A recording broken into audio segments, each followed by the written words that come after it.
Hello बच्चों, let's see this question. So the question is saying which of the following is nucleoproteinaceous. तो nucleoproteinaceous का मतलब ये है, यहाँ पे न्यूक्लियो का मतलब है कि न्यूक्लिक एसिड पाए जाते हो। न्यूक्लिक एसिड अब वो कुछ भी हो सकता है, आपका डीएनए भी हो सकता है या फिर आरएनए भी हो सकता है,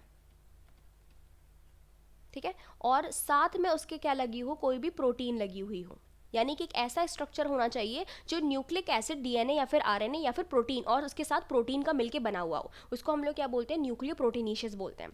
तो हमारा ए ऑप्शन कह रहा है क्रोमोजोम, वायरसेस एंड राइबोसोम। तो ए ऑप्शन बेटा हमारा बिल्कुल राइट है, क्योंकि अगर मैं बात करूं, सबसे पहला पॉइंट लेते हैं हम लोग क्रोमोजोम।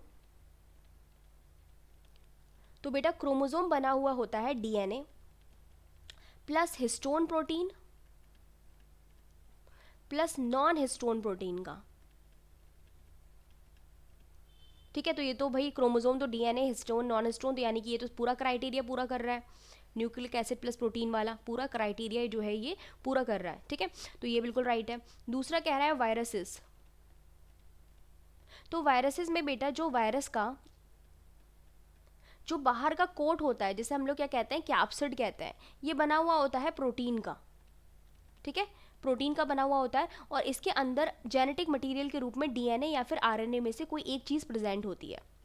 तो ये भी बिल्कुल राइट हो गया, ठीक है। देन सी है हमारा, तीसरा है हमारा राइबोसोम। तो बेटा राइबोसोम बने हुए होते हैं आरएनए प्लस प्रोटीन से। किससे बने हुए थे, आरएनए प्लस प्रोटीन के बने हुए होते हैं। तो ये भी हमारा राइट है। तो हमारे तीनों ही राइट हो रहे हैं, तो हमारा ए हमारा क्या हो जाएगा, राइट आंसर हो जाएगा। बी की भी बात कर लेते हैं, सेंट्रियोल। तो ये सेंट्रियोल सिर्फ और सिर्फ प्रोटीन से बना हुआ होता है, दैट इज ट्यूबुलिन प्रोटीन, ठीक है। तो यहाँ पे न्यूक्लिक एसिड नहीं है, तो सेंट्रियोल रॉन्ग है।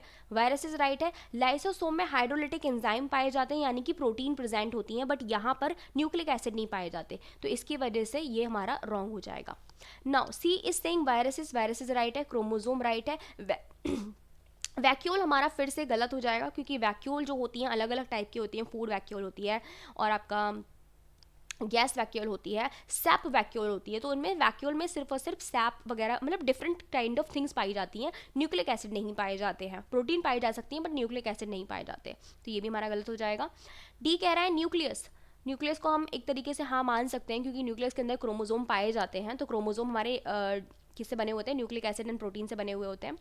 लेकिन Golgi body again wrong and DNA again wrong, क्योंकि डीएनए के साथ प्रोटीन नहीं पाई जाती है। डीएनए जो है वो सिर्फ और सिर्फ क्या कहते हैं, nitrogen bases, phosphate and sugar से मिलकर बना हुआ है। तो ये हमारा फिर से रॉन्ग हो जाएगा। तो डी भी हमारा क्या है, रॉन्ग है। The right answer is a.